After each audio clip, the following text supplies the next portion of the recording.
शिव महापुराण की कथा एक बात जरूर कहती है कि जो किताब हमको समझ में नहीं आती है, जो किताब हमको समझ में ना आए, उस किताब को कम से कम 2 बार 3 बार 4 बार उसको पढ़िए। जो किताब हमें समझ में ना आए उसको हम 3-4 बार पढ़ें, समझ में जरूर आएगी। थोड़ा समय लग सकता है पर किताब समझने में देरी नहीं लगेगी। शिव पुराण कहती है जो किताब हमें समझ में ना आए उसको 3-4 बार अवश्य पढ़ें तो किताब हमारी समझ में आ जाती है। उसी तरह शिव की भक्ति है।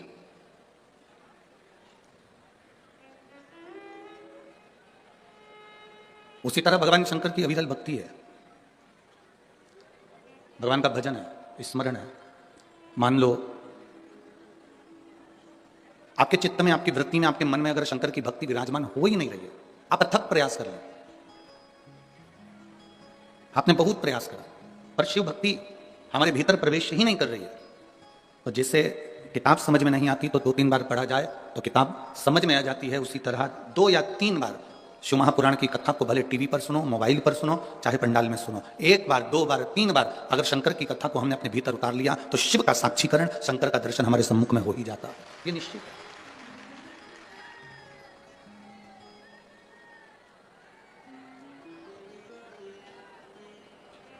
एलईडी नहीं चल रही है कि आवाज नहीं आ रही है? आवाज नहीं जा रही है। एलईडी वाले भैया एलईडी चालू करिए और पीछे की आवाज बढ़िए। शिव भक्ति, भगवान शंकर की कथा, शिव तत्व,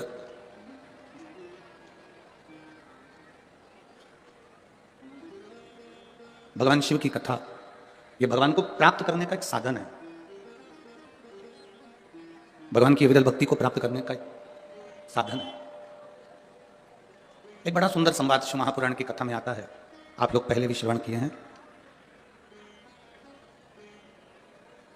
भगवान ब्रह्मा जी के मन में एक संशय उत्पन्न हो गया और ब्रह्मा जी के मन में जो संशय उत्पन्न हुआ, ब्रह्मा जी के मन में जो संशय आया, वो संशय ब्रह्मा जी ने भगवान विष्णु से कहा कि प्रभु मुझे मेरे पिता का नाम मालूम है। ब्रह्मा जी कहते हैं कि मैं भगवान विष्णु की नाभि से प्रकट हुआ हूं, इसलिए मुझे मालूम है कि मेरे पिता भगवान विष्णु हैं। मेरे पिता भगवान विष्णु हैं, ये मैं जानता हूं। ये ब्रह्मा जी कह रहे हैं कि मुझे मेरे पिता का नाम मालूम है कि मेरे पिता भगवान विष्णु हैं, क्योंकि मैं कमल के पुष्प पर नाभि से प्रकट हुआ। पर एक बात मेरे हृदय में समाती नहीं है कि मेरे पिता भगवान विष्णु हैं, पर भगवान विष्णु के पिता कौन है? भगवान नारायण के पिता का नाम मैं नहीं जानता, मेरे दादाजी का नाम मैं नहीं जानता। भगवान ब्रह्मदेव कह रहे हैं ये बात, भगवान ब्रह्मा जी कह रहे हैं। अब जैसे ही ब्रह्मा जी ने कहा तो भगवान विष्णु के मुख से निकल गया कि ब्रह्मा जी आप कह रहे हो कि आप अपने पिता को जानते हो पर अपने दादाजी को नहीं जानते। भगवान विष्णु के पिता कौन है ये आपको नहीं मालूम। तो स्वयं भगवान नारायण ने अपने मुख से कहा कि मेरे पिता देवादिदेव महादेव है, वो मेरे पिता है। ये भगवान विष्णु कह रहे हैं कि मैं अपने पिता का नाम जानता हूं, मेरे पिता देवादिदेव महादेव है।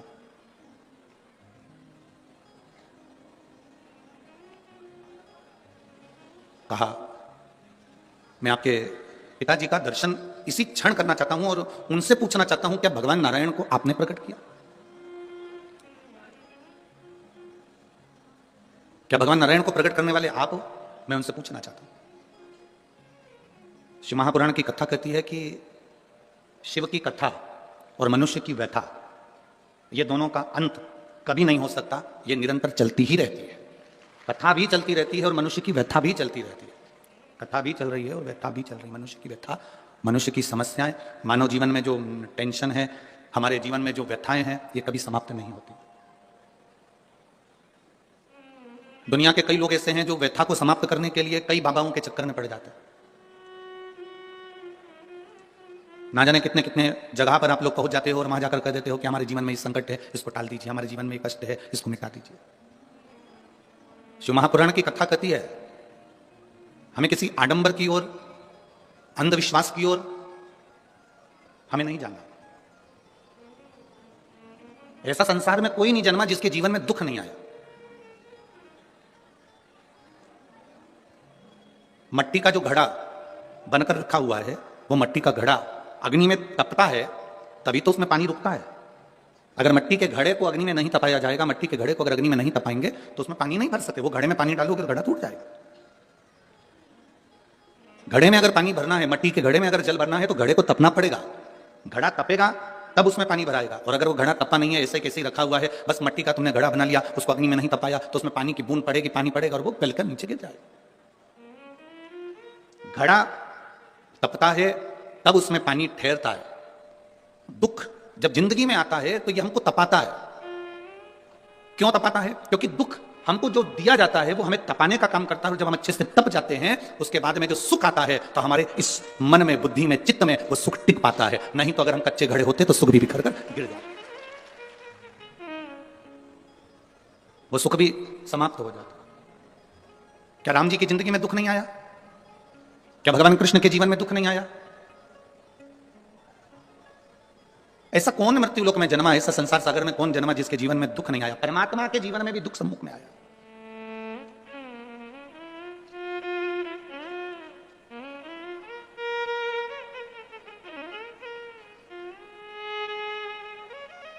एक बात हमने बहुत पहले कथा में कही थी, आपके स्मरण में अगर होगा, जितने लोग टीवी पर कथा सुनते होंगे उनके स्मरण में होगा।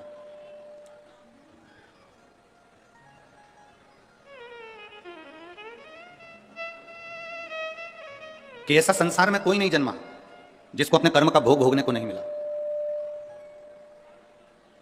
जो मृत्यु लोक में जन्मा है उसे अपने कर्म का भोग भोगना ही पड़ता है। बस अंतर इतना है कि सबका पेपर, जैसे परीक्षा हॉल में एग्जाम देते समय सबका पेपर, सबका जो पेपर है वो अलग अलग होता है, उसी तरह हमारी जिंदगी में भी सबके एग्जाम देने का पेपर अलग अलग होता है।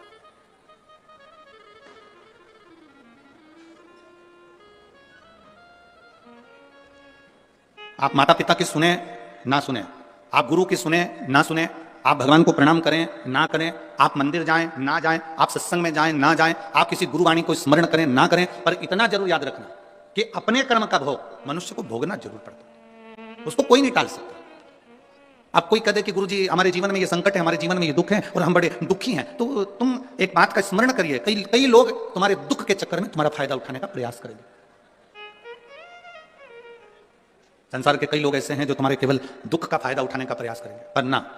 शिव महापुराण की कथा कहती है अगर जिंदगी में समस्या है, राम जी के जीवन में दुख आया तो उन्होंने रामेश्वर धाम की स्थापना करी और भगवान शंकर की पूजन करके लंका पर चढ़ाई करी। भगवान कृष्ण की 16,108 रानियां थी, एक भी रानी से औलाद नहीं हुई भगवान कृष्ण के यहाँ। 16,108 रानी से जब संतान नहीं हुई तब भगवान कृष्ण ने गर्गाचार्य बाबा के कहने पर एक एक रानी के साथ बैठकर 11-11 दिन तक भगवान शंकर का अनुष्ठान किया। तब शिव जी ने प्रसन्न होकर, प्रकट होकर भगवान कृष्ण को वर दिया कि तुम्हारी एक एक रानी के साथ तुमने 11-11 दिन तक बैठकर भगवान शंकर की आराधना करी है, तो मैं तुम्हें वर प्रदान करता हूं कि तुम्हारी एक एक रानी से 11-11 संतान होगी। 10 छोरा 1 छोरी, 10 बेटे 1 बेटी। भगवान कृष्ण की 16,108 रानियों से इतनी संतान उत्पन्न हुई। 1,77,186 संतान भगवान शंकर की कृपा से भगवान कृष्ण के घर में हो गई। ऐसा कौन है जिसके जीवन में दुख नहीं है? ऐसा कौन है जिसके जीवन में कभी तकलीफ नहीं आई? आती है, कष्ट आता है, रोग आता है, बीमारी आती है, दुख आता है, पर मैंने तेरे ही भरोसे बाबा, तेरे ही भरोसे हवा विच उड़ती जावांगी बाबा, डोर हथो छड़ी में कटी जावांगी, भोले मैं तेरी बद, शंभू मैं तेरी बद, हवा विच उड़ती जावांगी बाबा, डोर हथो छड़ी में कटी जावांगी। सबके जीवन में दुख है, सबके जीवन में तकलीफ है, पर जिसने शिव को साध लिया, भगवान राम जी ने शंकर भगवान की आराधना करी, शिव जी की पूजन करी, उनको साध लिया, गला पकड़ रहा है। भगवान शिव की आराधना भगवान राम जी ने करी, शिव को साध लिया तो उनकी जिंदगी सार्थक हो गई। भगवान कृष्ण ने भगवान शिव की आराधना करी, साध लिया, उनका जीवन सुखमय हो गया। एक लोटा जल लेकर मंदिर जाने वाला जब भगवान शिव की भक्ति को साध लेता है तो दुख उस भक्त का नहीं होता, दुख मेरे भोलेनाथ का हो जाता है, आपका दुख उसका हो गया। एक पत्र है, देखिए।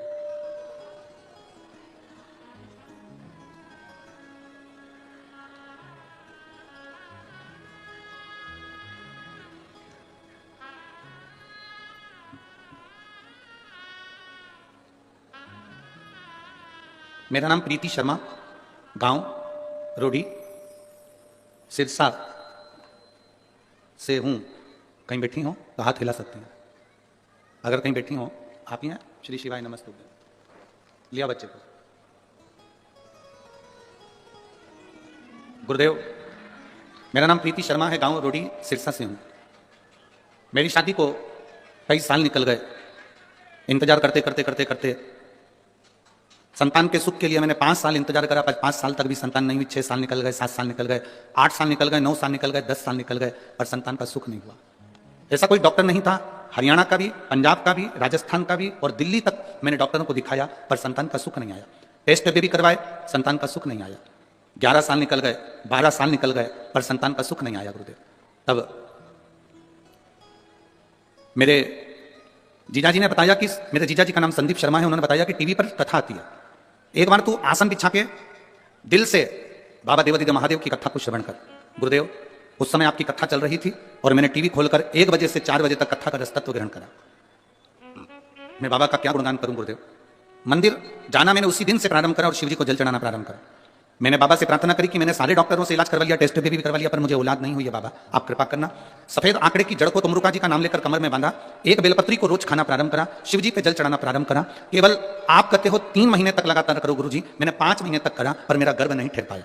जब मेरा 5 महीने तक भी गर्भ नहीं ठहरा तो भी मैंने भगवान की कथा नहीं छोड़ी, लगातार टीवी के सामने बैठकर कथा सुनती रही और बेलपत्र चढ़ाकर उसको खाती रही। 5 महीने पूरे हुए, 6ठा महीना लगा और मेरे पेट में मुझे दर्द उत्पन्न हुआ। मैं डॉक्टर को दिखाने के लिए गई तो डॉक्टर ने कहा आपका 2.5 महीने का गर्भ ठहर चुका है। बाबा का मैं क्या गुणगान करूं गुरुदेव। पेट में तकलीफ होने लगी, बाबा ने मुझे खुशी तो दे दी, पर जब मैंने सोनोग्राफी करवाई तो बच्चे को कष्ट बताया गया। डॉक्टर के हिसाब से इस बच्चे को तुम मत रखो, ये डॉक्टर ने कह दिया। पर गुरुदेव, मेरी खुशी को मैं कैसे त्याग देती कि 11-12 साल के बाद मेरे जीवन में एक खुशी आई है, मैं कैसे छोड़ दूं।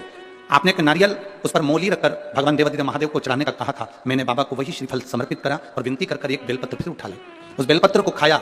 दूसरी बार डॉक्टर से फिर जांच कराई, सोनोग्राफी कराई तो डॉक्टर ने कहा कि इस बच्चे को मत रखो। फिर भी मेरा मन नहीं माना गुरुदेव और मैंने उस बच्चे को अपने गर्भ में रखा। डॉक्टर के हिसाब से बार बार उन्होंने मना करा, पर मेरा बाबा ने मेरे ऊपर कृपा करी। मैंने बेलपत्री खाना नहीं छोड़ा, जल चढ़ाना नहीं छोड़ा। 5/10/2022 को बाबा की कृपा से 12 साल के बाद मेरे यहाँ पुत्र रत्न की प्राप्ति हुई और डॉक्टर के हिसाब से मेरा बेटा बिल्कुल स्वस्थ है। मैं उसको यहाँ प्रणाम करने लाई। आइए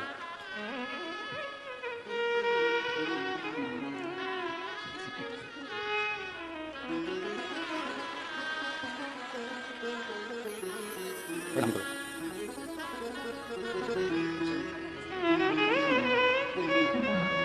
माता बोल रही हैं इसका नाम हमने शिवजी ने दिया इसलिए इसका नाम शंभू रखा है। बधाई। अरे तेरा ही दिया मैंने खाया पिया है, तेरा शुक्रिया है, तेरा शुक्रिया है, मुझे भोले बाबा ने बहुत दे दिया है, तेरा शुक्रिया है, तेरा शुक्रिया। शिव तत्व को भजना, शंकर की भक्ति को करना, भगवान को अपने भीतर उतारना सरल नहीं है हमारा। आप जिस भरोसे पर, आप जिस विश्वास के साथ भगवान शिव की भक्ति करते हो, भगवान उस विश्वास को निभाता है। दृढ़ी करना। आप लोगों की आदत क्या हो गई है कि एक जगह आप मन नहीं लगा पाते। एक गुरुजी ने 2 चेले को भेजा कि मुझे प्यास लगी है, पानी लेकर आओ, कुआं खोद के लाना। एक चेला कुआं खोदता गया, 15-20 फीट कुआं खोदा, उसमें पानी नहीं निकला। उसने दूसरा कुआं खोदा, उसमें पानी नहीं निकला। तीसरा कुआं खोदा, उसमें पानी नहीं निकला। चौथा कुआं खोदा, उसमें पानी नहीं निकला। और एक चेला कुएं को खोदता गया, खोदता गया, खोदता गया, आखिरी में उसमें पानी निकला। वो गुरुजी के लिए लेकर आ गया, वो गुरुजी के लिए जल लेकर आ गया। एक चेला 15 फीट यहाँ कुआं खोदा, 20 फीट वहां खोदा, 25 फीट वहां खोदा, 60 फीट वहां खोदा, 100 फीट वहां खोदा, 200 फीट वहां खोदा, 300 फीट वहां खोदा, पानी नहीं निकला। और एक शिष्य ने एक ही जगह पर नीचे तक खोदता गया, खोदता गया, खोदता गया, पानी तो निकलेगा ना। बस आपको भी ये कथा अपने भीतर उतार लेना है। हमारी आदत पड़ गई है, यहां से काम नहीं हुआ वहां पहुंच, यहां से नहीं हुआ वहां पहुंच गए, वहां से नहीं हुआ वहां पहुंच गए। 25 जगह कुएं खोद लिए पर पानी नहीं निकला। आपसे निवेदन है, एक ही जगह दिल लगा लेते, एक ही जगह भगवान की भक्ति में इतना चित्त, इतना विश्वास पक्का कर लेते तो कुएं में से पानी निकल ही जाता, ये निश्चित है। आप भरोसा दृढ़ करो ना, आप विश्वास पक्का करो, आपका दृढ़ता पक्की करो, विश्वास पक्का करिए, भरोसा पक्का करिए। और जितना जितना विश्वास पक्का होगा, जितना जितना भरोसा पक्का होगा, उतना उतना शिव तुम्हारे करीब में होगा, उतना उतना शिव तुम्हारे नजदीक में होगा। आप भरोसे को दृढ़ी बनाने का प्रयास करो। भगवान विष्णु से पूछा, भगवान ब्रह्मा जी ने, तुम्हारे पिता शिव जी हैं? हाँ। मैं कैसे मान लूं कि तुम्हारे पिता शिव जी?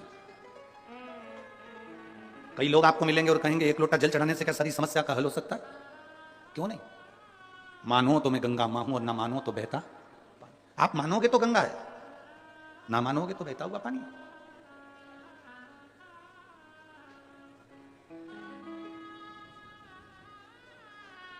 ये आपके ऊपर निर्भर करता है कि आप परमात्मा को कैसे रिझा रहे हो।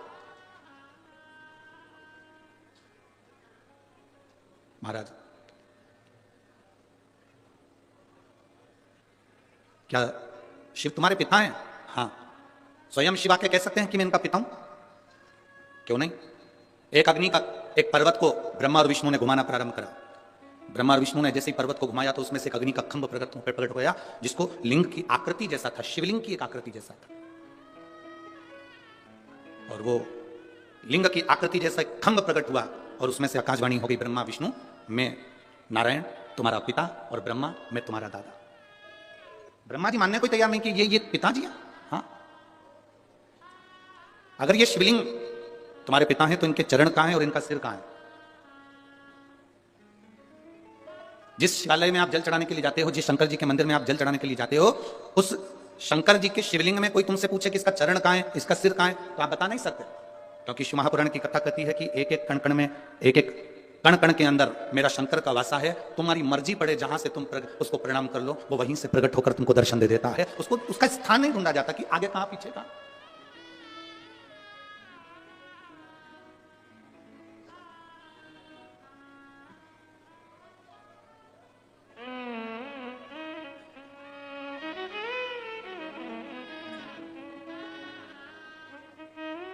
एक बार संत नामदेव जी महाराज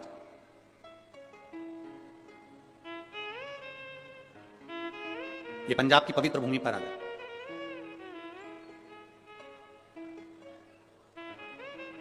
ये पंजाब की पवित्र भूमि कोई साधारण सी भूमि नहीं है। शंकर भगवान को अगर प्राप्त करना है, बद्रीनाथ हो, केदारनाथ हो, कैलाश पर्वत हो, श्री खंडेश्वर महादेव हो, केदारेश्वर महादेव हो, भगवान शिव की प्राप्ति अगर करना हो तो यह पंजाब की भूमि कोई साधारण भूमि नहीं है, संतों की पवित्र भूमि है। और यहां से शंकर की यात्रा प्रारंभ होती है।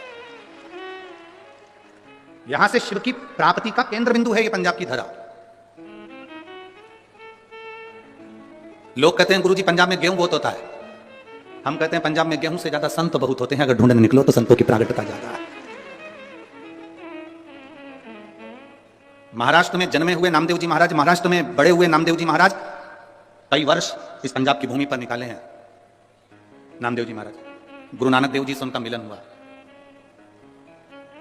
और गुरु नानक देव जी से जब मिलन हुआ तो नामदेव जी उस समय पर गुरु मंत्र नहीं लिए हुए थे। नामदेव जी का उस समय पर गुरु मंत्र नहीं हुआ था। अब गुरु नानक देव जी से उनका मिलना हुआ और गुरु नानक देव जी तो हम कहते हैं कि जो संत होता है ना, जो गुरु होता है ना, जो साधु होता है, वो शिव का एक रूप होता है। हम कहते हैं गुरु नानक देव जी भी शंकर का एक स्वरूप, शिव का एक रूप, बैठे हुए थे अड़भंग आनंद से। शिव ने करा क्या है? भगवान शंकर ने दुनिया से कुछ नहीं लिया, दुनिया के लोगों को दिया। आज भी गुरु नानक देव को मानने वाले जितने सिख समाज के लोग हैं, जितने सिख धर्म के लोग हैं, ये दुनिया से लेना नहीं जानते, ये दुनिया को देना जानते हैं। आज भी आप किसी भी गुरुद्वारे में चले जाओ, वहां लंगर चलता मिलेगा। आप किसी भी गुरुद्वारे के दरवाजे पर पहुंच जाओ, आपको वहां विश्राम मिल जाएगा। आप किसी भी गुरुद्वारे के सम्मुख में पहुंच जाओ, वहां आपको भरपेट भोजन मिल जाएगा। वहां यह नहीं पूछा जाता कि आप ब्राह्मण हो कि क्षत्रिय हो कि वैश्य हो कि शूद्र हो। वहां तो गुरु के दरवाजे पर आ गए, मतलब गुरु के आप बनकर आए हो, मतलब गुरु के हो आप। वहां यह नहीं पूछा जाएगा कि आप ब्राह्मण हो कि क्षत्रिय हो कि वैश्य हो कि शूद्र हो। वहां गुरु के होकर आए, गुरु के द्वार आयो, गुरुद्वारे तक आयो, तो वहां गुरु का दरवाजा। और हमको बहुत अच्छा लगा इस भटिंडा पंजाब में भी सिख समाज के लोग, सिख धर्म के लोग चारों तरफ इस ग्राउंड के आसपास में खूब सेवा कर रहे हैं और खूब प्रेम से सेवा में लगे हुए हैं। मैं धन्यवाद देता हूं सारी सिख समाज को, बहुत बहुत धन्यवाद है, साधुवाद है।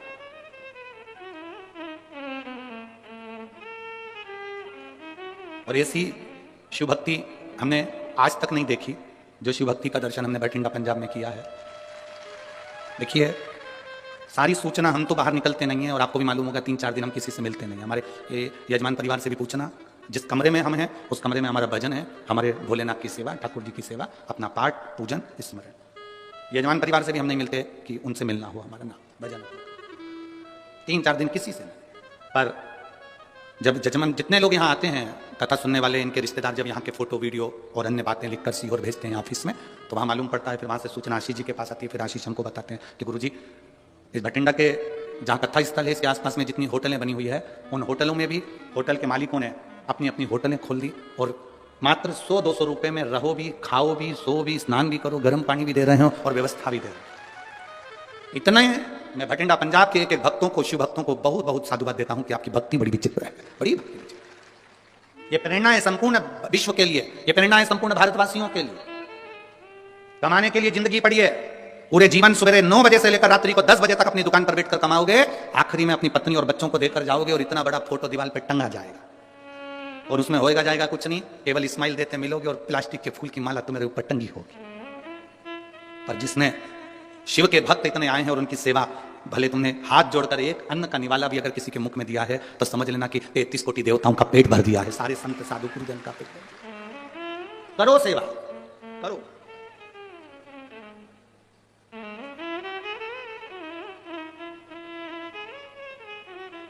तो कहते हैं ना कि मिलती है राम नाम की दौलत कभी कभी, होती है अपने पंजाब में शिव पुराण कभी कभी मिल रही है। करो, डरना नहीं, भीड़ बहुत है।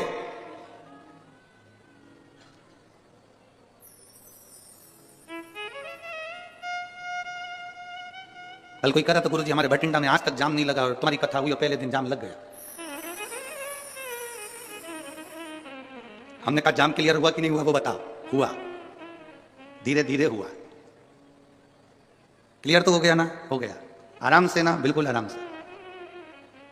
हमने उनसे कहा तुम चिंता मत करो, भोलेनाथ की कथा अगर थोड़ा बहुत जाम लगाती है तो ये बताती है कि तेरी जिंदगी भी ऐसी जाम चल रही थी पर मैं क्लियर कर दूंगा, तो चिंता मत करना, तो टेंशन मत ले। शिव तत्व को जान, भगवान शंकर की भक्ति कर, घबराना नहीं है। भीड़ बहुत है, बहुत ट्रैफिक है, ना ना ना, उसके दरवाजे तक जाना मेरा काम है और मेरी बिगड़ी बनाना। हम पहुंच गए उसके द्वार तक, फिर उसकी मर्जी। अब कहा महाराज बड़ी बोल्ड आवाज है भगवान, बड़ी कहा भगवान देवादिदेव महादेव प्रकट होकर कहते हैं कि ब्रह्मा तुम मेरे पोते हो और भगवान विष्णु तुम मेरे पुत्र हो, तुम मेरे बेटे हो। शिवलिंग का कोई सिर दिखता है क्या? नहीं। शिवलिंग का कोई चरण दिखता है क्या? नहीं। संत नामदेव जी ने गुरु नानक देव जी से भेंट करी और भेंट करी तो गुरु नानक देव जी आराम से लेटे हुए थे, विश्राम कर रहे थे और संत नामदेव जी आए तो उठ के बैठ गए। दोनों की भेंट हो गई, दो संत आज मिल गए। गुरु नानक देव जी ने पूछ लिया नामदेव जी से, आपने गुरु मंत्र लिया है? नहीं, अभी नहीं लिया। मतलब आप भटक रहे हो। अगर गुरु मंत्र तुम्हारा हुआ होता तो तुम भटकते नहीं। गुरु नानक देव जी ने विश्वनाथ थिएटर जी के पास में नामदेव जी को भेज दिया। संत नामदेव जी ने गुरु नानक देव जी से पूछा कि असली गुरु की पहचान क्या है, असली संत की पहचान क्या है? गुरु नानक देव जी ने 3 चीजें संत नामदेव जी को बताई है कि असली संत, असली गुरु की पहचान। असली गुरु, असली संत 3 चीजों से दूर रहता है। पहला नमस्कार, दूसरा चमत्कार, तीसरा नमस्कार। गुरु नानक देव जी संत नामदेव जी से कह रहे हैं कि 3 चीजों से असली गुरु दूर रहता है, 3 चीजों से संत दूर रहता है। पहले नंबर पर जम के बोलो जरा भटिंडा वालों, नमस्कार। असली गुरु कभी तुमसे अपने चरण नहीं छुआएगा, प्रणाम नहीं करवाएगा। असली गुरु कह देगा भैया दूर से प्रणाम करो, हमें छुओ मत, आप नमस्कार करो, दूर से करो। आप बार बार हमको नमस्कार मत करो, अगर बार बार नमस्कार करोगे ना तो हमको अहंकार आ जाएगा। तो असली गुरु कह देता है ना ना, थोड़ा दूर हो जाओ, नमस्कार से दूर। संत गुरु नानक देव जी ने दूसरी बार में कहा असली गुरु, असली संत चमत्कार से दूर होता है। असली गुरु कभी चमत्कार नहीं करता, असली संत कभी चमत्कार नहीं करता। इसलिए शिव महापुराण जिस दिन चालू होती है उस दिन हम शिव महापुराण के प्रथम दिन में कह देते हैं कि शिव पुराण किसी चमत्कार को प्रमाणित नहीं करती कि चमत्कार होगा। और इतना जरूर है, अगर 1 लोटा जल लेकर आप शंकर जी के मंदिर जाओगे तो तुम्हारी दुख कटेगा जरूर, ये निश्चित है। आज तक इस पुराण ने ये नहीं कहा कि ये चमत्कार हुआ या ये आप शंकर, अगर इनके घर में 12 साल के बाद बच्चा हुआ है तो ये शंकर को भजा इन्होंने, शिव महापुराण को सुना है इन्होंने, शिव जी के मंदिर गई है, ये स्वयं जाकर बेलपत्र चढ़ाया है, स्वयं जाकर भगवान शंकर की भक्ति करी है, इसलिए 12 साल के बाद संतान। एक पत्र में एक बहन ने लिखा,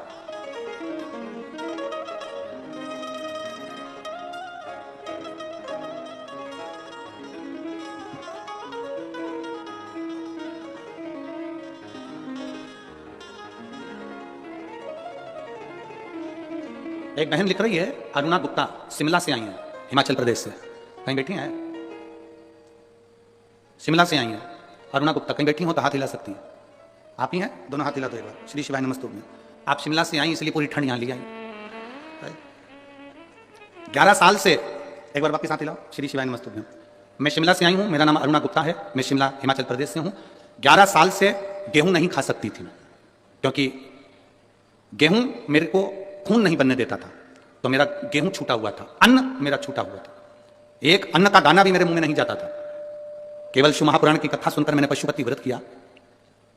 मैंने उस दिन भगवान को रोटी बनाकर गेहूं की और उसमें शक्कर गुड़ मिलाकर भगवान को, पशुपति नाथ को 3 हिस्से का जो प्रसाद चढ़ता है वो वही चढ़ाया और बाबा से प्रार्थना करी। 11 साल से मैंने अन्न को ग्रहण नहीं करा और मेरी शरीर ठीक नहीं है, तो मुझे संभाल ले बाबा।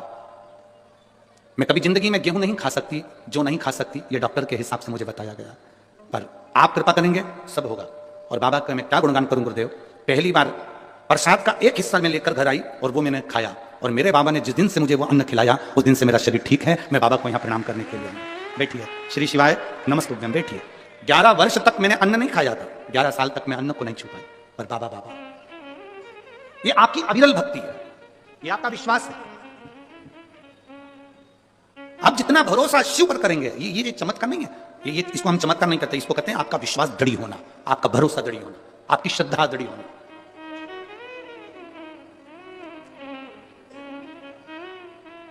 महाराज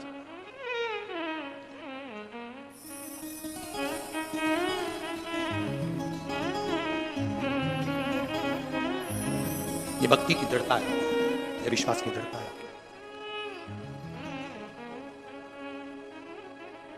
संत नामदेव जी से गुरु नानक देव जी कह रहे हैं कि सच्चा गुरु, सच्चा संत 3 चीजों से दूर रहता है। पहले नंबर पर बोलो, जम के बोलो जरा, नमस्कार। दुनिया के लोगों को नमस्कार बड़ा पसंद है, और केवल दुनिया के लोगों को नहीं, भगवान शंकर के ससुर को भी नमस्कार पसंद था, दक्ष प्रजापति को। शंकर जी बैठे थे, भोले वाले बैठे थे, सभा लगी थी, दक्ष प्रजापति आए, शंकर जी नहीं देख पाए। कोई जरूरी है कि तुम्हारे सारे दामाद इंजीनियर और डॉक्टर हो? कोई कोई दामाद भोला भाला भी होता है, सरल सहज। एक व्यक्ति से डॉक्टर साहब ने कहा कि देखो तुम्हारे को शुगर बहुत है, शुगर की जांच करते रिया करो रोज हो। वो व्यक्ति बेचारा रोज रात्रि को उठता, किचन में जाता, रसोई घर में शक्कर का डब्बा खोलता, वापिस बंद कर देता। एक दिन उसकी बीवी ने पूछा, तुम रात्रि को कहां चले जाते हो उठ के? कहां गए थे? ये बार बार किचन में क्यों जाते हो, रसोई घर में, और शक्कर का डब्बा खोल के जाते हो? क्या देखते हो वहां जाके? डॉक्टर ने कहा था शुगर चेक करते रिया करो। इसलिए मैं चेक करता हूं। क्या चेक करते हो? है कि नहीं है? पत्नी ने माथा ठोका। डॉक्टर ने कहा था तुम्हारी शुगर चेक करो, तुम्हारी, और तुम डब्बे की शुगर चेक कर रहा है। तो ऐसा नहीं है, कोई कोई भोला होता है, एकदम भोला सहज भोला भोला व्यक्ति। एक बहुत भोला व्यक्ति था, अपनी पत्नी के साथ गार्डन में घूम रहा था। गार्डन में घूमते घूमते सामने से कुत्ता आ गया। पति घबरा गया, मेरी पत्नी को काट खाएगा, ये कुत्ता मुझे काट खाए चल जाए पर मेरी पत्नी को नहीं काटने दूंगा। पति ने सोचा अगर पत्नी को काट गया तो इसको इंजेक्शन लगेंगे, बच्चों का टिफिन कौन बनाएगा, स्कूल कौन भेजेगा, तैयारी कौन करेगा, मेरे टिफिन कौन बनाएगा, सास ससुर की सेवा कौन करेगा। इसलिए पति ने सोचा कि कुत्ता मुझे खा जाए चल जाएगा। कुत्ता और आगे आया, पति घबरा के थोड़ा सा पीछे हटा तो पत्नी भी पीछे हटी। कुत्ता और लपक के आया, पति को आ गया गुस्सा, उसने पत्नी का हाथ पकड़ा, उसको गोदी में उठा लिया। जैसे ही गोदी में उठाया कुत्ता भाग गया। पत्नी को नीचे उतार दिया, पत्नी गुस्से में लाल हो गई। ऐसा मूर्ख पति मैंने जिंदगी में कभी नहीं देखा। दुनिया के लोग कुत्ते को भगाने के लिए पत्थर उठाते, तुमने मुझे उठा लिया। अब पति कैसे समझाए कि मैंने तुझे इसलिए उठाया था कि कुत्ता मेरे पांव को खजाए पर मैं तुझे नहीं खाने दूंगा। पर जिसकी किस्मत में भाटा लिखा हो वो क्या करेगा? भोला, बहुत भोला। अब कोई जरूरी नहीं कि तुम्हारे सारे दामाद इंजीनियर हैं, डॉक्टर हैं, कलेक्टर हैं तो सभी एक जैसे, ना ना ना। शंकर भगवान अलमस्त होकर बैठे हुए थे। दक्ष प्रजापति आए, सबने उठकर प्रणाम करा, शंकर जी उठ ही नहीं पाए, वो तो अलमस्त बैठे हुए, अलमस्त। दक्ष प्रजापति को नमस्कार बड़ा पसंद था, इन्होंने नहीं करा, गुस्सा आ गया। दक्ष प्रजापति को क्रोध आया और क्रोध आते से दक्ष प्रजापति ने श्राप दे दिया भगवान शंकर को, ए शिव, मैं तुझे श्राप देता हूं, तो मेरी बेटी का पति होकर, मेरा दामाद होकर तूने मुझे प्रणाम नहीं करा, मैं तुझे श्राप देता हूं, तू शमशान में निवास करेगा। मेरा श्राप है तुझे, तू शमशान में निवास करेगा। शंकर भगवान जैसे ही सुने शमशान में निवास, शिव जी डमरू बजाकर नाचने लगे। भगवान विष्णु पास में बैठे थे, उन्होंने कहा तुम्हें आशीर्वाद नहीं मिला, श्राप मिला, शमशान में रहोगे आज से, तुम्हारे ससुर ने श्राप दिया। शंकर जी बोले मेरे ससुर जैसा दुनिया में कोई ससुर नहीं हो सकता। कितनी लंबी सोचता है, उसको मालूम है दामाद बिल्कुल सीधा साधा है, और कहीं प्लाट देता और मैं मकान बना लेता तो कोई कब्जा कर लेता, शमशान में कौन बनाएगा। इसलिए मेरे ससुर ने मुझे प्लाट भी शमशान में दिया, ऐसी जगह जहां कोई कब्जा नहीं कर सकता। भगवान विष्णु ने माथा ठोका, बोले ना तुम सही में बोले ना, तो श्राप मिलने के बाद भी खुश। किसी किसी को नमस्कार प्रिय है। गुरु नानक देव जी ने नामदेव जी से कहा कि संत के 3 लक्षण हैं और 3 लक्षणों पर जिसका स्मरण करिए। पहला, संत गुरु नमस्कार से दूर होता है, दूर।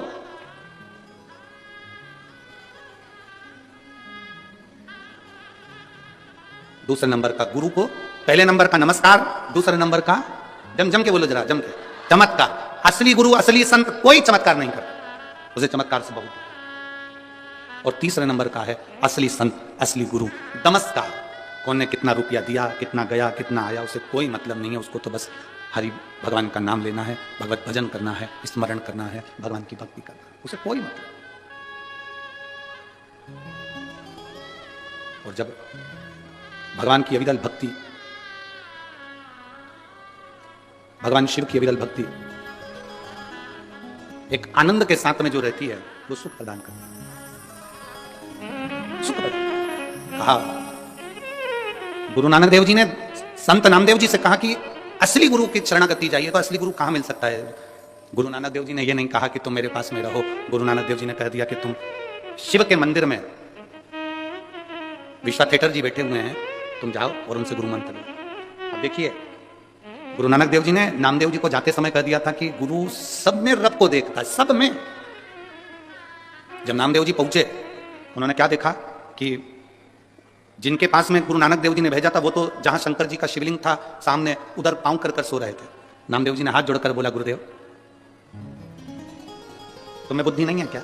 सामने शंकर का शिवलिंग और तुम पांव लंबा करके सो रहा है। गुरु जी ने नामदेव जी से कहा, एक काम करो, मेरा पांव उठाओ, जहां पर शंकर जी नहीं है वहां रख दो। मेरा पांव उठाओ, जहां शिव नहीं वहां रख दो। गुरु नानक देव जी ने कहकर भेजा था कि तुझ में, मुझ में, सब में रब समाया है। गुरु नानक देव जी ने कहकर भेजा था नामदेव जी को, नामदेव जी समझ नहीं पाए थे। मेरे पांव को उठाओ, जहां शिव नहीं वहां पर मेरा पांव रख दिया जाए। चरण उठाकर नामदेव जी महाराज जहां पर विश्वा थिएटर जी का पांव रखते थे, वहां पर शंकर का शिवलिंग सामने नजर आने लगता था। गुरु नानक देव जी उसी जगह पर सामने प्रकट होकर कहते हैं, नामदेव जी हर एक चप्पे चप्पे में रब समाया है, सब में उसी को देखो, वो सब उसी की माया है, सब उसी की। इसीलिए फिल्म बनाने वालों ने गाना लिख दिया, तुझ में रब दिखता है। सब हमारी यही तो गलती है, आप में और हमें यही गलती है कि हम मंदिर में तो भगवान को ढूंढते हैं पर अपने घर में भगवान को नहीं ढूंढ पाते। घर में जो पति है, पत्नी है, माता है, पिता है, भाई है, बंधु है, बेटा है, बेटी है, कुटुंब है, परिवार है, पड़ोसी है, रिश्तेदार, नातेदार, इनमें हम परमात्मा को नहीं देख पाते। हम इनमें भगवान को नहीं देख पा रहे, हम इनमें परमात्मा को नहीं देख पा रहे।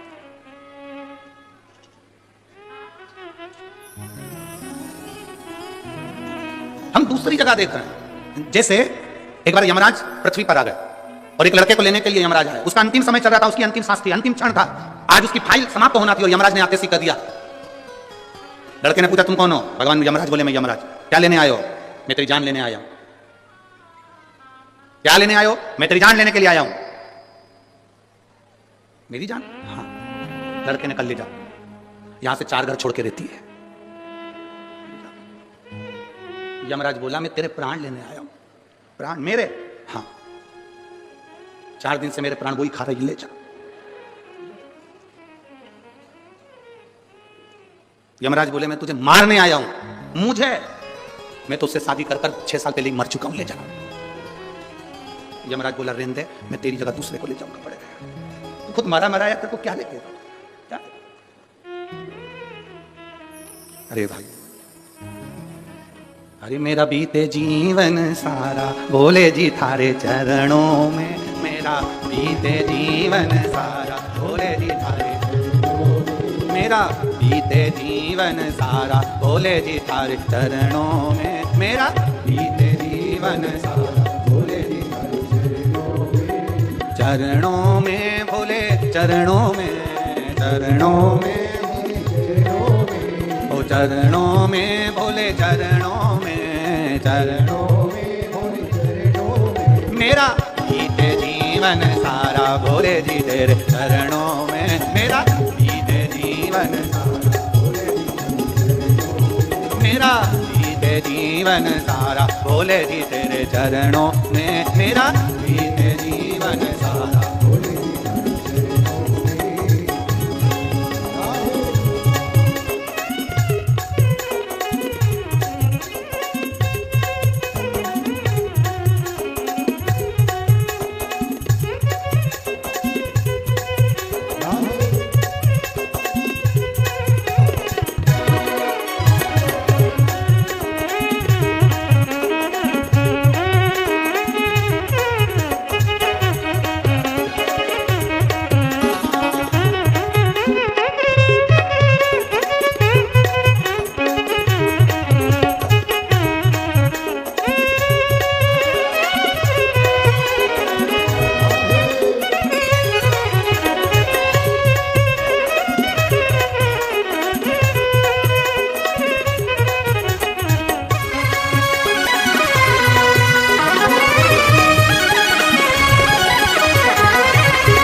जीवन सारा भोले जी तेरे चरणों में, मेरा बीते जीवन सारा भोले जी तेरे चरणों में, चरणों में थारे चरणों में, चरणों में थारे चरणों में, ओ चरणों में थारे चरणों में, चरणों में थारे चरणों में, मेरा बीते जीवन सारा भोले जी तेरे चरणों में, मेरा बीते जीवन सारा भोले जी तेरे चरणों में।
जीवन सारा भोले जी तेरे चरणों में मेरा, बीते जीवन सारा भोले जी तेरे चरणों में, चरणों में बाबा चरणों में, चरणों में बाबा चरणों में, ओ चरणों में थारे चरणों में, चरणों में थारे चरणों में मेरा, बीते जीवन सारा भोले जी तेरे चरणों में मेरा, बीते जीवन सारा भोले जी तेरे चरणों में मेरा, बीते जीवन सारा भोले जी तेरे चरणों में मेरा, बीते जीवन सारा भोले जी तेरे चरणों में। हर हर महादेव। अपने स्थान पर बैठकर भगवान शिव से अपने मन की बात बड़े भावों के साथ दिल से बाबा देवाधिदेव महादेव से प्रार्थना करेंगे। जहाँ जगह मिले वहाँ बैठकर भगवान देवाधिदेव महादेव से अपने मन की बात कहें। कार्यकर्ता भी जहाँ जगह मिल जाए वहाँ बैठें और भाव से बाबा से प्रार्थना करें। बार बार अपने भटिंडा में शिव पुराण की कथा नहीं होती, इसलिए दिल से कहने का मौका मिला है। भाव से प्रार्थना करेंगे, दिल से कहेंगे, वो श्रवण करेंगे। जहाँ जगह मिले वहाँ बैठकर बोलो भाव के साथ में करें। शिवाय नमस्तुभ्यं, श्री शिवाय नमस्तुभ्यं, श्री शिवाय नमस्तुभ्यं, श्री शिवाय नमस्तुभ्यं, श्री शिवाय नमस्तुभ्यं। भोला सब दुख काटो मार, ओ भोला सब दुख काटो मार, शिव शंकर जपूं तेरी माला, भोले बाबा जपूं तेरी माला, भोला सब दुख काटो मार, ओ भोला सब दुख काटो मार। वेश है मंगल मंगलकारी, वेश है मंगल मंगलकारी, शमशान वासी हमारा, शमशान वासी हमारा, ओ भोला सब दुख काटो मार, ओ भोला सब दुख काटो। शिव कथा कर रही है, भगवान शंकर का संवाद कर रहा है, शिव महापुराण की कथा कर रही है। भगवान भोलेनाथ प्रकट होकर ब्रह्मा और विष्णु को दर्शन दिए, फिर भी ब्रह्मा जी मानने को तैयार नहीं किए भगवान नारायण के पिता हैं, फिर भी नहीं मान रहे। ब्रह्मा जी ने कहा तुम्हारे पिताजी के चरण के दर्शन और सिर के दर्शन करना है। भगवान विष्णु ने कहा मैं जानता हूं कि मेरे पिता के चरण और सिर का दर्शन करके करोगे क्या। चरण दर्शन करने के लिए भगवान विष्णु चरणों में चले गए पाताल लोक में, शीश का दर्शन करने के लिए भगवान ब्रह्मा ऊपर की ओर चले गए। भगवान विष्णु को तो मालूम था कि शंकर के शिवलिंग का चरण नहीं मिल सकता। बहुत सारे भ्रम फैलाने वाले दुनिया में लोग मिलेंगे, तुमसे कहेंगे शंकर जी कहां से प्रकट हुए, उनका मुख कहां है, शिवलिंग का चरण कहां है, शिवलिंग की पूजन का क्या महत्व है, शंकर की पूजन का क्या फल है। हंसते हैं लोग। आग लगे बस्ती में, अपन रहो मस्ती में। हंसने वाले हंसते रहेंगे, तुम्हें भगवान का भजन करते रहे। एक पत्र है देखिए, मेरा नाम सुनैना शर्मा, पत्नी विनोद कुमार शर्मा, मैं लुधियाना पंजाब से हूं। मेरा मोबाइल नंबर ये है, कहीं बैठी हैं। मेरा नाम सुनैना शर्मा, पत्नी विनोद कुमार शर्मा, मैं लुधियाना पंजाब से हूं। मेरा मोबाइल नंबर ये है, कहीं बैठी हो तो हाथ हिला सकती हैं। अच्छा उधर है, बेटा आया है क्या साथ में? बेटा आया नहीं आया? मैं पंजाब की रहने वाली हूं, मेरा मोबाइल नंबर यह है। मेरा बेटा तक्ष, जिसकी आयु 7 साल है, उसको अगस्त 2022 में तबीयत खराब हो गई। उसको हम दिखाने के लिए डॉक्टर के पास लेकर गए, पंजाब के सबसे बड़े हॉस्पिटल में पीजीआई में लेकर गए, जहां उसको लीवर का तकलीफ बताया। फिर उसको मुंबई भेज दिया गया, जिससे पता चला कि उसको एक बीमारी हो गई है जिसका नाम है डीएमडी। जिस बीमारी के अंदर 1-2 लाख बच्चों में एक बच्चे में ऐसी बीमारी होती है जिसमें शरीर की नसें काम करना बंद कर देती है और बच्चा व्यक्ति हाथ पैर धीरे धीरे धीरे धीरे पलंग पर पड़कर प्राण छोड़ देता है, शरीर काम करना बंद कर देता है। गुरुदेव, हमारे पांव के नीचे से जमीन खसक गई, पूरा परिवार रोने लगा। मैंने भगवान से कहा कि तूने कैसी बीमारी दे दी मेरे बच्चे को। धीरे धीरे उसके पांव की नसें सिकुड़ना चालू हो गई, उसका चलना बंद हो गया, पड़ा रहता एक जगह। गोदी में उठाकर उसको वॉशरूम कराना ले जाना चालू करा। डॉक्टरों ने कहा ऐसे बच्चों की उम्र 18 से 20 साल तक होती है, इसके बाद वो बच्चा नहीं रहता है। अब आप अपने बच्चे को ले जाओ, इसकी सेवा करो। मेरे बच्चे ने चलना फिरना बंद कर दिया, हाथ पैर ने काम करना बंद कर दिया, व्हील चेयर पर आ गया। धीरे धीरे धीरे धीरे वो हिल नहीं सकता था, जा नहीं सकता था। आंख से केवल आंसू निकलते थे और बच्चे को तड़पता हुआ हम देखते थे। हमारे बच्चे के साथ ऐसा क्यों हो गया, समझ में नहीं आया। क्या करें? एक दिन मेरी बहन, मेरी दीदी ने कहा कि तू शिवजी पे जल चढ़ाना प्रारंभ कर, तेरे बेटे के कान में हेडफोन लगा, उसको टीवी पर आती है कथा, वो दिल से सुना। मोबाइल से मैं अपने बेटे को कथा सुनाने लगी। मेरा बेटा पलंग पर से उठ नहीं पाता था, चल नहीं पाता था। शिवजी का चढ़ा हुआ जल बेटे को देने लगी। गुरुदेव, डॉक्टर ने तो मना कर दिया था कि इसकी कोई दवाई नहीं है, पूरे इंडिया में भी और पूरे विदेश में भी। आप जहां चाहो लाखों रुपए खर्च कर लो, पर ये बेटा ठीक नहीं हो सकता। हमने विदेशों में जांच भेजी, वहां से भी कोई रिजल्ट नहीं आया, क्योंकि इसका दवाई नहीं है, औषधि नहीं है। आखिरी में पांव पूरी तरह से बेकार हो गए, शरीर बेकार हो गया। अब करें तो करें क्या? शिवजी को जल चढ़ाती, उसको पिलाती, एक बेलपत्र लाकर पीस कर उसको दे देती। बाबा से कहा, बाबा पहली बार मैं अपने बच्चे को गोदी में ले जाकर शंकर जी के मंदिर में दे दिया, आज से बेटा तेरा है, अब तू जान, तेरा काम जाने। गुरुजी, आपके भजन की एक लाइन हमको हिम्मत देती है, मेरे बाबा दया करना मैं तेरे। मैंने वो बच्चे को शिव जी के भरोसे छोड़ दिया।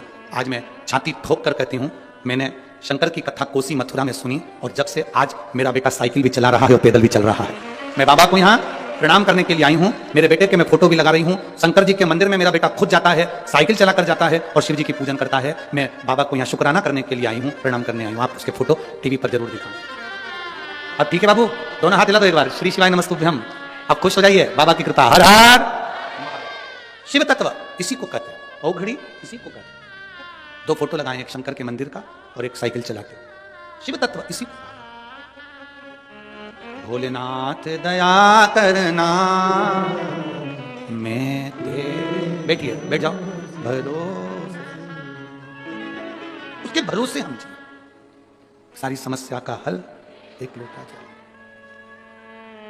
शिव चमत्कार नहीं करते, आपका विश्वास, आपका भरोसा, आपकी दृढ़ता स्वयं चमत्कार करती है। तो मेरी जीजियों, बठिंडा के मेरे जीजाओं, मेरी जीजियों, मेरी बेटियों, मेरे बेटाओं, मेरे भाई, मेरी बहनों, दिल से कथा सुनोगे ना। ठंड भले पड़ रही है, घर जाने की आपको बड़े जल्दी होती होगी, अंधेरा भी जल्दी हो जाता होगा, पर थोड़ा समय जरूर लग जाए। दिल से 7 दिन की कथा सुनना, तुम्हारी जिंदगी में कभी अंधेरा नहीं होगा, प्रकाश ही प्रकाश होगा। इस माँ की एक लाइन बड़ी विचित्र उसने लिखी है। इस माँ ने लिखा, मैंने केवल एक दिन कोसी कला की कथा सुनी थी। इस माँ ने लिखा है, कोसी कला मथुरा में केवल एक दिन की कथा सुनी थी, और लिखती है कि कथा पंडाल में सुनने का फल क्या है, कोई मुझसे पूछ ले, मेरे बेटे की जिंदगी वापस दे। शिव तत्व क्या है, क्या देता है वो, कैसे देता है वो, क्या करुणा करता है, उसके ऊपर। लोग कहते हैं ये शिव पुराण है, पर हम कहते हैं शिव पुराण नहीं, ये तो औषधि देने के लिए बाबा यहाँ कुबेर भंडारी आ गया और उसने कुबेरेश्वर धाम से ये औषधि लेता। अब उसको जिसने ग्रहण कर लिया उसकी जिंदगी सार्थक है, जिसने ले लिया उसका जीवन सार्थक है। जो नहीं समझा वो नहीं समझा, जो समझ गया वो समझ गया। बोल बम का नारा है।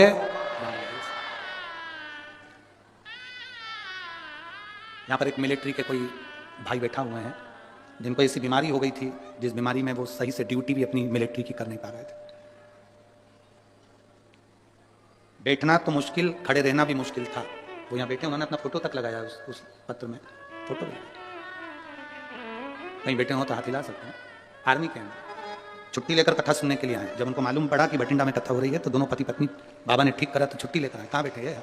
हाथ हिला दो एक बार, श्री शिवाय नमस्ते। दोनों आए, छुट्टी लेकर आए। आर्मी में नौकरी है, मिलिट्री में, पर ऐसी बीमारी से, जिस बीमारी के लिए डॉक्टर ने ऑपरेशन का कर दिया था, और बाबा के भरोसे केवल एक बेलपत्र चढ़ा चढ़ा कर खाना और ऑपरेशन भी नहीं कराना पड़ा और ठीक हो गया। ठीक है बाबू, दोनों हाथ हिला दो एक बार। हर हर महादेव। बैठिए। शिव तत्व है औघड़ी। कहां से है ये?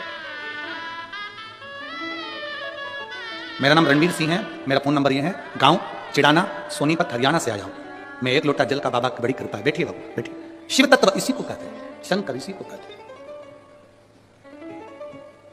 आपका विश्वास जितना दृढ़ होगा, मेरा शंकर मिलेगा। भगवान विष्णु ने कह दिया मुझे चरण नहीं देखना, मैं तो आ गया।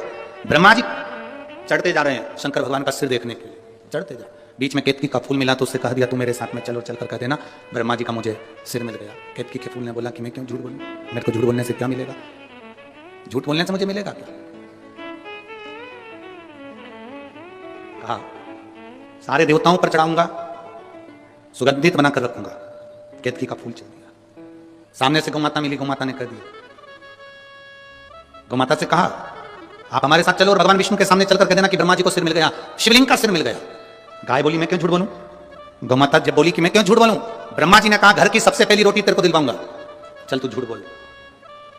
जब भगवान शंकर के शिवलिंग के सामने ब्रह्मा जी आए और उन्होंने कहा कि शंकर जी का सिर मिल गया, नारायण आपको शंकर भगवान के चरण मिले क्या शिवलिंग के? नारायण ने मना कर दिया, मुझे चरण नहीं मिले शिवलिंग के, मुझे शिवलिंग के चरण नहीं मिले।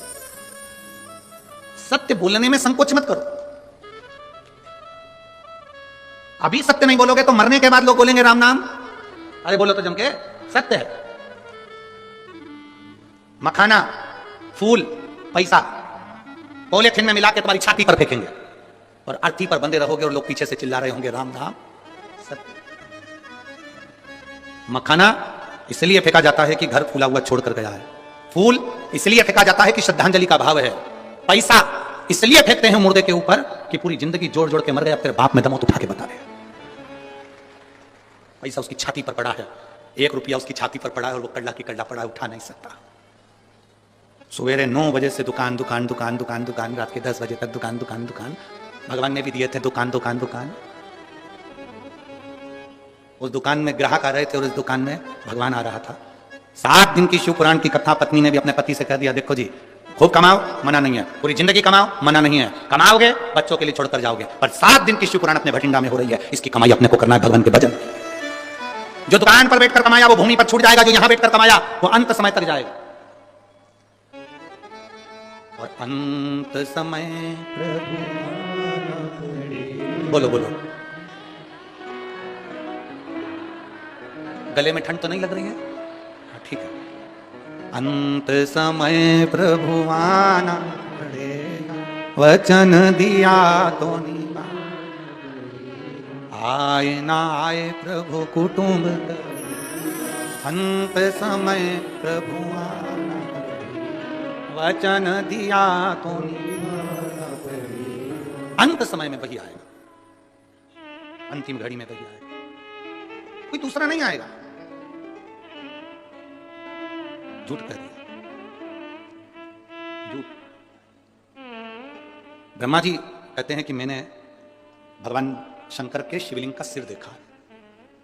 भगवान नारायण से पूछा आपने चरण देखा है क्या? भगवान नारायण ने कहा मुझे चरण नहीं मिला, शिवलिंग का चरण कहां मिलेगा, मैंने नहीं देखा। एक बार सत्य बोला, शंकर भगवान के शिवलिंग में से आकाशवाणी हो गई है, विष्णु हे नारायण तुमने सत्य बोला, आज से पृथ्वी पर तुम सत्यनारायण भगवान बनकर पूजाओगे, तुम्हारी पूजन होगी सत्यनारायण के रूप।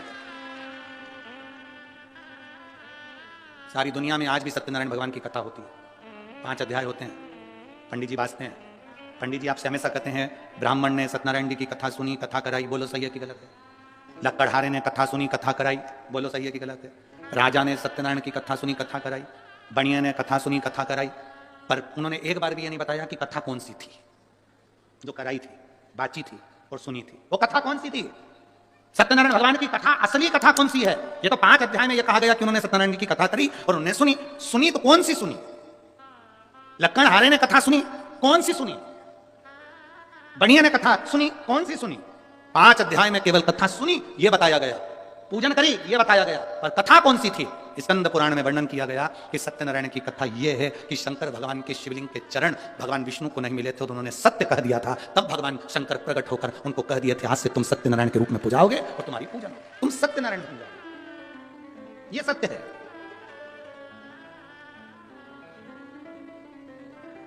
दुनिया में केवल एक जगह ऐसी है जहां मरे हुए व्यक्ति को भी बांध कर ले जाया जाता है। कहां? बोलो बोलो जम के बोलो। शमशान। केवल एक जगह दुनिया में ऐसी है जहां मरे हुए व्यक्ति को भी बांध कर ले जाया जाता है, क्योंकि ले जाने वालों को भी ये समझ में नहीं आता, भग गया तो दूसरा कहां से ठिकाना क्या? चिंता है, होता है कभी कभी। नगर निगम वाले, नगर पालिका वाले एक गांव में सर्वे करने के लिए आए, वहां पर एक सुहागवती बेचारी एक महिला रहती थी, वो कभी अपने पति का नाम नहीं लेती थी। आज पति नहीं था घर में और वो सर्वे वाले आ गए, उन्होंने पूछा तुम्हारा नाम क्या है? मैं बिमला। अच्छा। बेटे का नाम? कमल। अच्छा। बेटी का नाम? रानो। ठीक है। पति का नाम? पति का नाम बोलो। इतने में वो बोली कि मैं अपने पति का नाम नहीं लेती। अच्छा, तो हम दूसरी बार सर्वे करने नहीं आएंगे, तुम्हें पति का नाम जल्दी बोल दो तो हम लिख लें। मैं नहीं बोलूंगा, तुम्हें वापिस आना पड़ेगा, हम नहीं आएंगे। फिर नाम छूट गया, बाद में मत कहना कि हमको कोई फैसिलिटी नहीं मिल रही, हमें कोई साधन नहीं मिल रहा। नहीं नहीं तो फिर पति का नाम बताओ, मैं तुमको 2-3 तरह से समझाऊंगी, तुम समझ जाओगे। सिर पे पल्लू लेके बोली मेरे पति का नाम, तुम 3 गंजी और 3 गंजी कितनी हो गई? अरे बोला तो 3 गंजी और 3 गंजी कितनी हुई? 6 गंजी। बस मेरे पति का नाम लेके सर्वे वाले 6 गंजी, हाँ 6 गंजी, 3 गंजी और 3 गंजी। सर्वे वालों ने कहा धन्यवाद देवी, चरण का है तुम्हारा, धन्यवाद। समझ जो पहचान गया शिव को वो फिर भटका नहीं। ब्रह्मा जी ने कहा कि मैंने भगवान शंकर का शीश देखा है। आकाशवाणी हो गई, ब्रह्मा झूठ बोल रहे हैं। ना मानो तो केतकी के फूल से पूछ लो, केतकी का फूल ने झूठ कह दिया। आकाशवाणी हुई और आकाशवाणी होकर भगवान शंकर ने कह दिया केतकी के फूल, केतकी के पुष्प, तू मेरे सामने झूठ बोल रहा है, मैं तुझे श्राप देता हूं।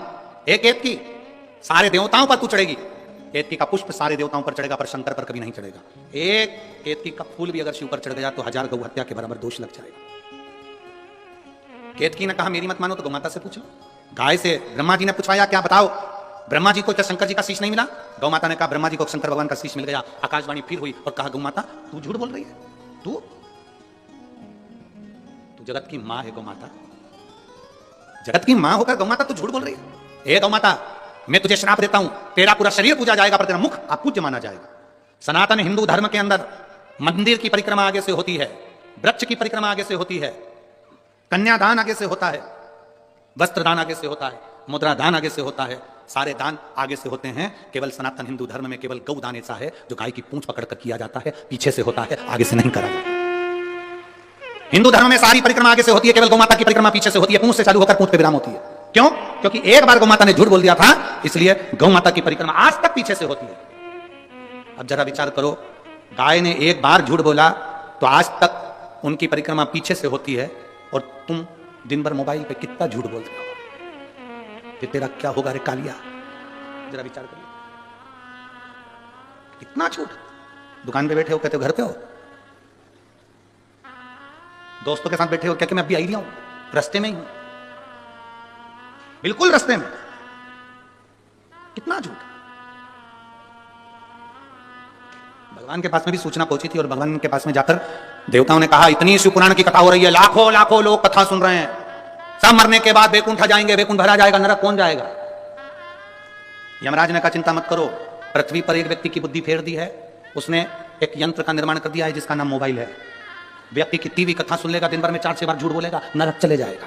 Direct department change, direct. एक झूठ व्यक्ति की जिंदगी को नरक में पहुंचा देता है, एक झूठ। इसीलिए मरने वाले के पीछे पीछे चलते हुए चिल्लाते हैं राम नाम सत्य है। कुछ लोग चिल्लाते हैं जो 4-6 अर्थी के पास चल रहे होते हैं, बाकी के तो बात करते हुए जाते हैं, फसल बिगड़ गई, बाकी बार गेहूं अच्छा नहीं आया,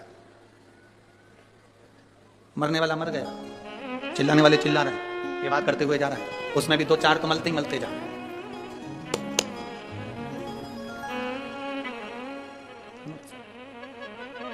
संसार में मुर्दा जल रहा है, पहले थूक के आया फिर बैठा राम नाम सत्य। अरे भाई शिव महापुराण की कथा कर रही है, सत्य बोलने से पीछे मत रहो। संत साधु गुरुजन सन्यासी तपस्वी साधक एक सत्य की जिंदगी जिए, एक सत्यता की जिंदगी। आज हम सब सत्य से दूर हो गए, सत्य से। कहा गौमाता ने झूठ बोल दिया, ब्रह्मा जी झूठ पर झूठ बोल रहे थे तो भगवान शंकर को क्रोध आ गया, उन्होंने अपने पांव के अंगूठे का नखून तोड़कर फेंका। काल भैरव प्रकट हो गए, काल भैरव से कहा इस ब्रह्मा का सिर काट दे जिससे ये झूठ बोल रहा है। काल भैरव ने चीटी उंगली के नख को तोड़कर फेंका, ब्रह्मा जी का सिर कट गया। ब्रह्मा जी का सिर कटा, कटा हुआ सिर लुढ़कता गया और ब्रह्मा जी झूठ बोलते गए। ब्रह्मा जी के कटे हुए सिर में से रक्त बहता चले गया, वो रक्त से कर्मनाशा नदी प्रकट हो गई। भारत की भूमि पर केवल एक नदी आज भी ऐसी बहती है जिस नदी का पानी कुत्ता भी नहीं पीता, जिसको कर्मनाशा नदी का। केवल भारत की भूमि पर एक नदी ऐसी है जिसका पानी पक्षी भी नहीं पीता, कुत्ता भी नहीं पीता। उस कर्मनाशा नदी का जल जिसके शरीर पर छींटा भी पड़ जाता है तो उसकी 71 पीढ़ी में किसी ने दान करा होता है, पुण्य करा होता है, कथा सुनी होती है, भजन करा होता है, व्रत करा होता है, उद्यापन करा होता है, कन्यादान करा होता है, गौदान करा होता है, वो 71 पीढ़ी का पुण्य समाप्त हो जाता है। वो कर्मनाशा आज भी उत्तर प्रदेश में बह रही है, आज भी कर्मनाशा। उत्तर प्रदेश गवर्नमेंट ने बड़े बड़े बोर्ड लगा कर रखे हैं, ये कर्मनाशा नदी है, इसमें हाथ मत धोइए, ये कर्मनाशा नदी है, इसका पानी का छींटा न लीजिए, ये कर्मनाशा नदी है जिसका एक जल का छींटा भी मनुष्य के कर्म को नाश कर देता है, ये ब्रह्मा जी के रक्त से बनी है। आज भी लिखा है, बड़े बड़े बोर्ड लगे कर्मनाशा नदी पर। कई किलोमीटर दूर तक वो नदी बहती है, दोनों पाटों पर कोई नहीं रहता। आज की कर्मनाश, झूठ बोला है। भगवान विष्णु ने देखा कि ब्रह्मा जी का सिर कट गया, झूठ बोल रहे हैं ब्रह्मा जी अभी भी कटे हुए सिर से भी। भगवान विष्णु ने शंकर जी से क्षमा मांगी, इनको माफ कर दीजिए। कहां जाएंगे इनका कटा हुआ सिर, कहां जाएगा? आप कृपा करिए, आप भोले हैं, आप शिव हैं, आप त्रिकालदर्शी, आप कैलाशी, आप शंकर हैं, करुणा करिए, दया करिए। भगवान शिव ने कहा, सुनो नारायण, आपके कहने पर मैं ब्रह्मा जी के कटे हुए सिर को वर देता हूं, यह बड़ का वृक्ष बन जाएगा, बट वृक्ष बन जाएगा। इस बट वृक्ष के नीचे मैं स्वयं विराजमान होऊंगा और मेरा नाम बटकेश्वर महादेव कहलाएगा। मैं स्वयं बैठूंगा बटकेश्वर महादेव के रूप में विराजित। सनातन धर्म के अंतर्गत आज भी बटकेश्वर महादेव बड़ के पेड़ के नीचे शंकर का यदि शिवलिंग होता है और उसका यदि हम एक बार भी अपने जीवन में एक लोटा जल बड़ के पेड़ के नीचे के शिवलिंग को चढ़ा देते हैं तो उसका फल जरूर मिलता है, बहुत मिलता। आप लोगों ने कथा सुनी होगी राजा दशरथ जी की। दशरथ जी पूर्व जन्म में एक ब्राह्मण थे जिनका नाम था हर ब्राह्मण।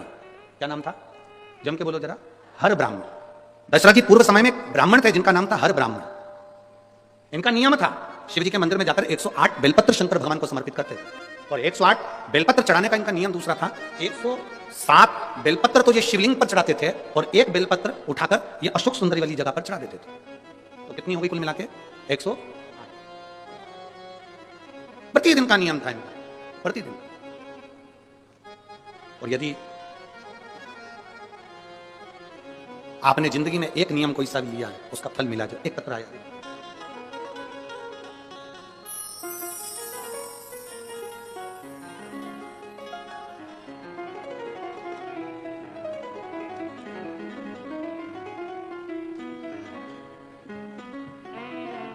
मेरा नाम नीलम है और मेरे पति का नाम रविंद्र कुमार है। मैं हरियाणा के सरस्वती नगर की निवासी हूं। मेरा फोन नंबर ये है। धन्यवाद। कहीं बैठी हो तो हाथ हिला सकती हैं। आप ही हैं? एक बार वापिस हाथ हिलाओ। श्री शिवाय नमस्तुभ्यम। मेरा नाम नीलम है और मेरे पति का नाम रविंद्र कुमार है। आए हैं पति, साथ में आए हैं क्या? हाथ हिलाओ। आंखों की रोशनी वापिस आ गई आपकी? ठीक है, दिख रहा है सब? हाथ हिलाओ वापिस। श्री शिवाय नमस्तुभ्यम। मेरा नाम नीलम है और मेरे पति का नाम रविंद्र कुमार है। मैं हरियाणा के सरस्वती नगर की रहने वाली हूं। मैं बाबा का क्या वर्णन करूं गुरुदेव? बाबा की कृपा से मैं ही कथा के पंडाल में पहुंची हूं। गुरुजी, मेरे पति की दोनों आंखें बीपी की वजह से चली गई थी। आंखों की रोशनी पूरी चली गई थी, दिखना बंद हो गया था। डॉक्टरों से जांच करवाई तो उन्होंने कहा था कि इंजेक्शन हर महीने लगेगा और वो इंजेक्शन लगने के बाद उसकी जब सूजन उतरेगी तब आंखों की रोशनी वापिस आने आ सकती है। पक्का नहीं कहा था उन्होंने कि इनकी रोशनी वापिस आ जाएगी, पर इंजेक्शन लगेगा तो रोशनी आ सकती है सूजन कम होने पर। इतना धन हमारे पास में नहीं गुरुदेव, हर महीने इंजेक्शन लगवाएं और आंखों की रोशनी के लिए हम कहां से धन लाएं? ऑपरेशन करने का बोला, जब इंजेक्शन लगेगा आंख की रोशनी कम हो जाएगी। कुछ महीने तक लगातार इंजेक्शन लगकर आंख की रोशनी लाने के लिए सूजन जब कम होगी, कम होने के बाद में इनका ऑपरेशन होगा और ऑपरेशन करने के बाद इनकी रोशनी वापिस आ सकती है। कई जगह दिखाया, सभी यही बोल रहे थे डॉक्टरों कि इनके एक इंजेक्शन लगेगा, सूजन उतरेगी, फिर ऑपरेशन होगा, इसके बाद में रोशनी आएगी। बाबा ऑपरेशन के लिए पैसा कहां से लाते? इतना धन नहीं था। तब हरिद्वार की कथा पंडाल में बैठकर श्रवण करिए और आपने उस समय पर रात्रि के 9:15 वाला एक उपाय बताया था जिसमें शंकर जी की पूजन करना थी। वो पूजन करना प्रारंभ करा, उसका जल इनकी आंखों पर लगाना प्रारंभ करा। हम लोग सीहोर गए, वहां से रुद्राक्ष लेकर आए, उसको तांबे के कलश में गलाकर शिव जी को चढ़ाकर वो पानी इनको पिलाना प्रारंभ करा। गुरुदेव, हम दूसरी बार फिर डॉक्टर के पास इनको लेकर गए और डॉक्टर से कहा कि हमारे पास में इतना पैसा नहीं है, कोई दवाई हो तो दे दो। डॉक्टर ने कहा कोई दवाई नहीं, इंजेक्शन से ही काम होगा। और इंजेक्शन महंगा था गुरुदेव। हम वापिस आ गए, धीरे धीरे रुद्राक्ष का जल उनकी आंखों में लगाते, आचमन कराते और शिवजी पे चढ़ी हुई बेलपत्र देना प्रारंभ करा। बाबा का मैं क्या गुणगान करूं गुरुदेव? एक भी ऑपरेशन की जरूरत नहीं पड़ी, एक भी इंजेक्शन की जरूरत नहीं पड़ी और मेरे पति की आंखें वापस आ गई। मैं बाबा को यहां नमन करने के लिए आई। एक बार वापस हाथ हिला दो। हर हर महादेव। बैठिए। श्री शिवाय नमस्तुभ्यम।